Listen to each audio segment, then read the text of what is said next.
在我国古代时有这么一种邪术，此术法能将一个活生生的人变成牲畜，口不能言，耳不能闻，这便是古代臭名昭著的造畜之术。这个曾盛行在民间的邪术，最早出现在蒲松龄的《聊斋志异》中。不意其道，或投梅饵，给以食之，则人迷惘，相从而去，俗称打须拔。大致的意思便是，造畜之术是一种江湖术士专用的邪术，大多用于骗人钱财。但如果施法之人心狠手辣，就会在全国各地流窜，盯准了一些落单的孩童下手，也就是俗称的人贩子。相传古代的人贩子有2大绝活，一是拍花子，第二个就是造畜术。拍花子是指在人的身后拍一下肩膀，那么此人就会被药物迷晕，让这些年龄尚小的孩童任由他摆布，并且这种情况在建国后也经常出现。不过后来人们证实，拍花子的过程并不像传说那般迅速，至少需要10多分钟才能成功。而这些人为了减少民众的警惕性，则会假扮成乞丐，也就是我们俗称的叫花子。所以民间就把这种拐卖人口的行为称作拍花子。可有这么一群乞丐，他们白天祈求人们的施舍或当街卖艺，但到了晚上却身着艳丽出入各种风月场所，这便是实施造畜之术的狠人。他们通常会到全国各地利用食物诱拐儿童，亦或是从贫苦人家买来孩子。毕竟在那个年代，越是穷苦的家庭孩子越多，很多时候都会因为一些粮食或者钱财将孩子卖掉，并且当时盛行街头卖艺，人贩子会以教孩子学艺为理由带走他们。可像胸口碎大石等一些绝活，这些人贩子根本不会，所以只能靠一些新奇的东西赚钱，也就由此衍生出了造畜之术。据说整个造畜的过程异常残忍，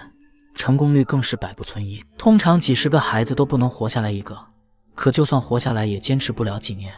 所以这些乞丐每年都要从各地拐卖孩童。古文中有记载，事迹杂耍，人头蛇身，熊身人身，口不能言却哼唱戏曲，善作数理。意思便是集市上曾有表演杂耍的，人的头颅蛇的身体，熊的身体却能口吐人言，并且还能在乞丐的指挥下做数学题。这种情况在我国清朝时期时有发生。古文有记载，嘉庆年间北京的西城异常热闹，很多外地的杂耍艺人都会来到此处表演节目。这一天，天桥下面突然来了2个穿着破烂的乞丐，奇怪的是他们3伏天还穿着大棉袄，